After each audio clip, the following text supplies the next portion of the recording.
यसरी कश्मीरबाट पछि हट्दैछन् गोर्खाली फौज। नेपालको भूभाग फिर्ता नगरेसम्म कश्मीरको कुनै पनि सुरक्षा नगर्ने गोर्खाली फौजले भारतलाई दिए यस्तो चेतावनी। भारतमा रहेका गोर्खाली फौजहरू तत्काल नेपाल फिर्ता हुन सक्ने चेतावनीसँगै भारतमा चल्यो खैराबैरा। नेपालको कालापानी लिपुलेख लिम्पिया तुरा क्षेत्र कहिलेसम्म फिर्ता हुँदैन तबसम्म भारतलाई गोर्खाली मूर्खा युवाहरू नदिने चेतावनी। भारतलाई मात्र नभई जैसे आप सबको पता है कि हजारों की तादाद में नेपाली गोरखा इंडियन आर्मी में काम करते हैं, लेकिन कुछ अरसे से इंडिया नेपाल के बीच में ताल्लुकात काफी ज्यादा खराब हुए हैं। तो अब रिपोर्ट आ रही है कि हजारों की तादाद में नेपाली गोरखाओं ने इंडियन आर्मी को छोड़ के वापसी आ गए हैं। तो इस बारे में आज की वीडियो देखेंगे और आपके साथ शेयर करेंगे कि कैसे हजारों की तादाद में नेपाली गोरखाओं ने हिंदुस्तान छोड़ के नेपाल वापसी आ गए। इससे पहले आप सबको पता है कि नेपाली गोरखा हर साल इंडियन आर्मी के अंदर शामिल होते थे, लेकिन रिपोर्ट अब ये आ रही है कि नेपाली गोरखा अब इंडियन आर्मी को छोड़कर वापसी नेपाल आ रहे हैं। इस बारे में रिपोर्ट देखेंगे नेपाली मीडिया का, फिर आपके साथ बात करते हैं। यसरी कश्मीरबाट पछि हट्दैछन् गोर्खाली फौज। नेपालको भूभाग फिर्ता नगरेसम्म कश्मीरको कुनै पनि सुरक्षा नगर्ने गोर्खाली फौजले भारतलाई दिए यस्तो चेतावनी। भारतमा रहेका गोर्खाली फौजहरू तत्काल नेपाल फिर्ता हुन सक्ने चेतावनीसँगै भारतमा चल्यो खैराबैरा। नेपालको कालापानी लिपुलेख लिम्पिया तुरा क्षेत्र कहिलेसम्म फिर्ता हुँदैन तबसम्म भारतलाई गोर्खाली मूर्खा युवाहरू नदिने चेतावनी। भारतलाई मात्र नभई बेलायतलाई पनि नेपाली मूर्खा युवाहरू नदिने सरकारको यस्तो निर्णय। तपाईँ मेरो पोखरा टिभी हेर्दै हुनुहुन्छ। समाजमा र विश्वमा घटेका सत्य तथ्य खबरलाई तपाईँसँग पुर्याउने हाम्रो अभियान जारी छ। दर्शकवृन्द, तपाईँले अहिलेसम्म पनि मेरो पोखरा टिभी मिठो अनलाइन टिभीलाई सब्स्क्राइब गर्नु भएको छैन भने अहिले नै सब्स्क्राइब गरी नजिकैको बेल आइकन दबाई हामीसँग जोडिनुहोला। दर्शकवृन्द, मैले आज अत्यन्तै महत्त्वपूर्ण र अत्यन्तै खुसीको खबर तपाईँलाई आज प्रस्तुत गर्दैछु। भिडियो अन्तिमसम्म हेरिसकेपछि तपाईँको मनमा लागेका कुराहरू जस्ताको जस्तै प्रतिक्रिया दिन भन्दा दर्शक सुरु गरौँ आजको मुख्य विषयवस्तु। भारतले नेपालको कालापानी लिपुलेख लिम्पिया तुरा क्षेत्रलाई ओगटेर आफ्नो भौगोलिक नक्सामा पारिसकेपछि नेपाल र भारत बीचको सीमा विवाद छन्चन उत्कर्षमा पुगेको बेला भारतमा रहेका गोर्खाली फौजहरू तत्काल नेपाल आउन सक्ने सम्भावना देखाएपछि छिमेकी राष्ट्र भारतमा छुट्टै खालको तरङ्ग मचिएको छ।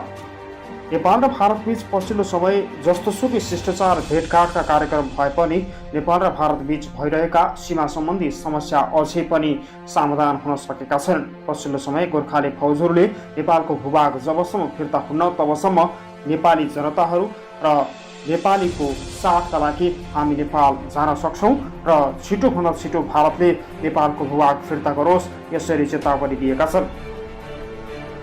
पछिल्लो समय भारतमा समेत विभाग बनेको भारतीय सेनामा भर्ती गर्ने अग्निपथ योजनामा नेपालले समेत भारतलाई सेना नदिने भएपछि भारत केही असन्तुष्टि व्यक्त गरेको छ। पछिल्लो समय नेपालको कालापानी क्षेत्रलाई ओगटेर आफ्ना फौजहरूलाई तैनात गरेको भारतलाई चेतावनी दिँदै नेपाल सरकारले नेपाली मूलका युवाहरूलाई भारतमा भर्ती नदिने चेतावनी दिएको हो।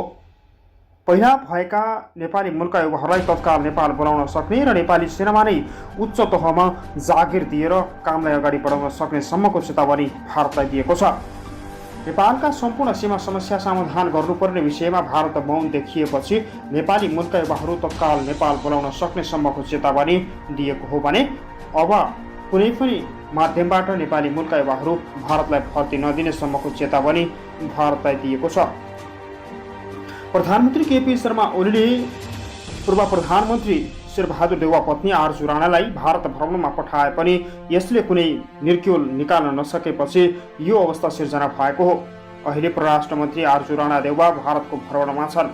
उनले समकक्षी एस जयशंकर र भारतीय प्रधानमन्त्री नरेन्द्र मोदीसँग भेटघाट गरिसकेकी छन् भने अब नेपालको कालापानी लिपुलेख लिम्पिया तुराको विषयमा कुरा नउठेपछि उनलाई भारतीयको गुलाम भनेर अहिले सामाजिक वृत्तमा छुट्टै खालको विवादित बनाइएको छ। बुधबार United service institution of India कार्यक्रममा फान्डेले नेपालका लागि छुट्याइएको कोटा अरूलाई बाँडी बताएको टाइम्स अफ इन्डियाले उल्लेख गरेको छ।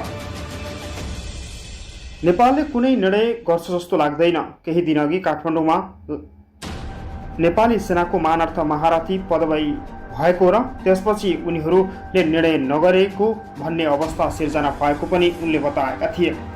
भारतमा 4 वर्षे भाडाको रूपमा सेना मागिरहेको बेला नेपाल सरकारले भारतलाई कुनै पनि सेना नदिने र भारतमा भएका सेना फिर्ता ल्याउने चेतावनी भारतलाई दिएको हो। भारतीय अग्निपथ योजना 4 वर्षको कार्यकालका लागि गरेको र यस्तो अवस्था नेपाललाई मान्ने नभएको भन्दै नेपाली मूलका युवाहरू भारतमा भर्ती दिन नै रोक गरिदिएको छ।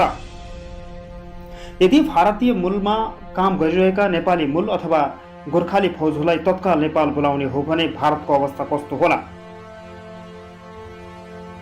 यदि गोर्खाली मूलका युवाहरू भारतमा नै नरहने हो भने सम्झिनुहोस्, भारत चारैतिरबाट एक्लिएको हुनेछ अथवा चारैतिरबाट भारतलाई अतिक्रमण गरेका हुनेछन्। पाकिस्तानले जम्मू कश्मीर र लद्दाखका क्षेत्रमा चीनले पनि आफ्नो हैकम जमाउनेछ भने बङ्गलादेशले समेत उनीहरूलाई पेल्न थाल्नेछ। गोर्खालीको आडमा दादागिरी देखाइरहेको भारतलाई अब चेतावनी दिने बेला आएको छ। नेपाली मूलका युवाहरूलाई छिटोभन्दा छिटो नेपालमा नै बोलाएर अत्यन्तै राम्रो रोजगारीको वातावरण सिर्जना गर्नुपर्ने बेला आएको भन्दै कतिपय विज्ञहरूले तत्काल नेपाली मूलका युवाहरूलाई भारत छोडेर नेपाल आउन समेत आग्रह गरेका छन्। नेपाल कम्युनिस्ट पार्टी नेकपाका सांसदहरूले पनि उक्त विषयलाई लिएर निकै कडा आलोचनाहरू गरिरहेका छन्। भारतीय मूलका युवाहरूलाई भारतमा नै छोडिदिने र नेपाली मूलका युवाहरूलाई आफ्नो क्षेत्रमा ल्याएर भर्तीको व्यवस्था गरिनुपर्ने र नेपालको कालापानी लिप्लेक पिम्पियातुरा क्षेत्रमा नेपाली मूलका युवाहरूलाई खटाउनु पर्ने सम्मको धारणा व्यक्त गरेका छन्। पछिल्लो समय भारतीय प्रधानमन्त्री नरेन्द्र मोदीले नेपाल र भारत बीचको सम्बन्ध रोटी र बेटीको भए पनि यस्तो अवस्थामा नेपाली मूलक सम्पूर्ण युवाहरूलाई नेपाल बोलाउने अथवा नेपालको भूभाग फिर्ता दिने अथवा नदिने भन्ने अन्योलमा रहेको छ भारत। यदि भारतमा रहेका हजारौं गोर्खाली फौज नेपाल आउने हो र नेपाली सेनाको जिम्मेवारी लिएर नेपालको सीमा सुरक्षा गर्ने हो भने भारतको स्थिति के हुन सक्छ? अहिले भारतसँग अत्याधुनिक हात हतियार र मिसाइलयुक्त हात हतियार छन् र बेलायतसँग पनि नेपाली मूलका युवाहरू भर्ती भइरहेका छन्। बेलायती सेनामा भर्ती भएका युवाहरू पनि तत्काल नेपाल बोलाउन सक्ने सम्मको चेतावनी दिएको छ। भाडाको रूपमा प्रयोग भएको भन्ने वाक्य प्रयोग भएपछि नेपाली मूलका युवाहरूलाई कुनै पनि देशमा सेनाको रूपमा प्रयोग हुन नदिने र आफ्नै देशको सुरक्षाका लागि अगाडि बढाउने सम्मको कार्यविधि अगाडि बढाइएको बताइएको छ। पछिल्लो समय जागिरको सिलसिलामा विदेशमा गएर रोजीरोटी गर्नेहरूको सङ्ख्या बढेपछि भारतीय सेनामा रोजगारीको सङ्ख्या घटाउँदै गएपछि यो अवस्था सिर्जना भएको भारतीय सञ्चार माध्यमहरूले आरोप लगाएका छन्। पछिल्लो समय नेपाली मूलका युवाहरू कयौं मात्रामा विदेशिएको अवस्थामा भारतमा गएर गोर्खाली सेनामा भर्ती हुन सक्ने कतिपय खुबी भएका युवाहरूको अवसर वञ्चित भएको भन्दै भारतीय मिडियाले पनि आक्रोश व्यक्त गरेको छ भने नेपालले भने यस्तो अवस्था सिर्जना नभएको र नेपालमा जस्तोसुकै अवस्था सिर्जना भए पनि नेपाली मूलका युवाहरू भारतलाई भर्ती नदिने सम्मको चेतावनी दिएको हो।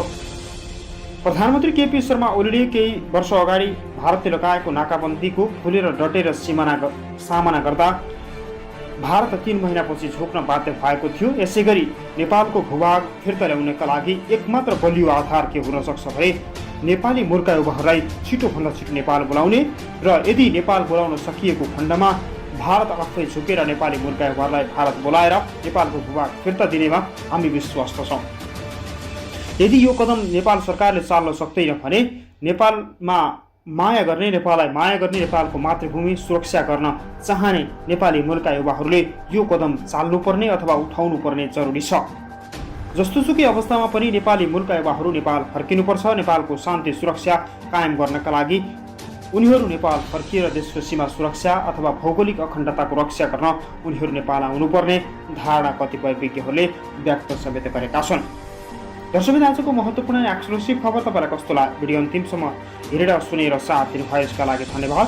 यस्तै नयाँ ताजा खोज अनि सन्देशमूलक भिडियो हेर्नका लागि मेरो पोखरा टिभीलाई आज नै सब्स्क्राइब गरी नजिकैको बेल आइकन दबाई हामीसँग जोडिनुहोला।